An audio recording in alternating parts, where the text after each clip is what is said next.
Hi hello friends, welcome back to my channel. ఎంతో టేస్టీగా క్రిస్పీగా ఉండే మన మిల్ మేకర్ 65 ఎలా తయారు చేయాలి ఇప్పుడు చూద్దాం. ముందుగా ఒక పెద్ద బౌల్ని అయితే తీసుకున్నాను. అందులో ఈక్వల్ రేషియోస్లో 2 tablespoons or 3 tablespoon మన ఇష్టం అండి బియ్యం పిండి, శనగపిండి, మైదాపిండి, కార్న్ఫ్లోర్. మైదాపిండి కొంచెం తగ్గించుకోండి. ఇవన్నీ వేసిన తర్వాత తగినంత ఉప్పు, చిటికెడు పసుపు, అలాగే ఒక 1 టేబుల్ స్పూన్ కారం వేసానండి. మీకు స్పైసీ కావాలని కొంచెం ఎక్కువ యాడ్ చేసుకోవచ్చు. అందులో 1 టేబుల్ స్పూన్ అల్లం వెల్లిపాయ పేస్ట్, అలాగే ఫుడ్ కలర్, ఇదైతే ఆప్షనల్ అండి. అలాగే ఒక చెక్క నిమ్మకాయని అయితే పిండుకోండి. ఇందులోనే కొంచెం ధనియాల పొడి, అలాగే కొంచెం జీలకర్ర పొడి, అలాగే కొద్దిగా గరం మసాలా, ఇవన్నీ వేసి బాగా కలుపుకోండి.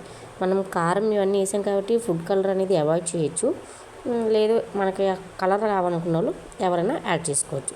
ఇది చూడండి, మనం పకోడీకి వేసేటట్టు మరీ టైట్గా కాకుండా, మరీ లూజ్గా కాకుండా మీడియం సైజులో ఉండాలి.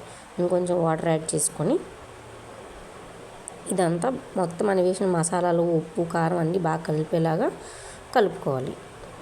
చూడండి, ఫైనల్గా ఈ టెక్స్చర్తో నేను ఏదైతే నానబెట్టానో మిల్ మేకర్ని అవి వాటర్ లేకుండా పిండేసి ఇందులోకి యాడ్ చేసుకొని ఈ మసాలాలు, పిండిలు అన్నీ బాగా కలిసే విధంగా కోట్ చేసుకొని పక్కన పెట్టుకోండి. ఈలోపు కడాయి పెట్టుకొని ఆయిల్ వేసుకోండి. ఆయిల్ బాగా హీట్ ఎక్కిన తర్వాతే వేయాలి, లేదంటే ఆ మసాలాలన్నీ విడిపోతాయి అన్నమాట. సో ఆయిల్ బాగా హీట్ ఎక్కిన తర్వాత మీడియం ఫ్లేమ్లో పెట్టి ఓన్లీ మీడియం ఫ్లేమ్లోనే వేపుకోవాలి. హై ఫ్లేమ్లో పెడితే మాడిపోతాయి, లో ఫ్లేమ్లో పెడితే ఆయిల్ అంటేస్తుంది. కాబట్టి మీడియం ఫ్లేమ్లో ఇవి గోల్డెన్ బ్రౌన్ కలర్ వచ్చే వరకు బాగా ఫ్రై చేసుకోవాలి.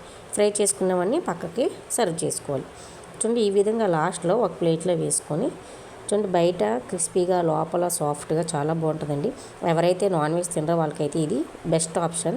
దాని మీద కొంచెం నిమ్మకాయ వేసుకొని ఆనియన్స్తో నంచుకొని తింటే సూపర్ ఉంటుంది. ఖచ్చితంగా ట్రై చేయండి. ఎవరైతే వెజ్ లవర్స్ ఉన్నారో దీనికి పక్కా ట్రై చేయండి.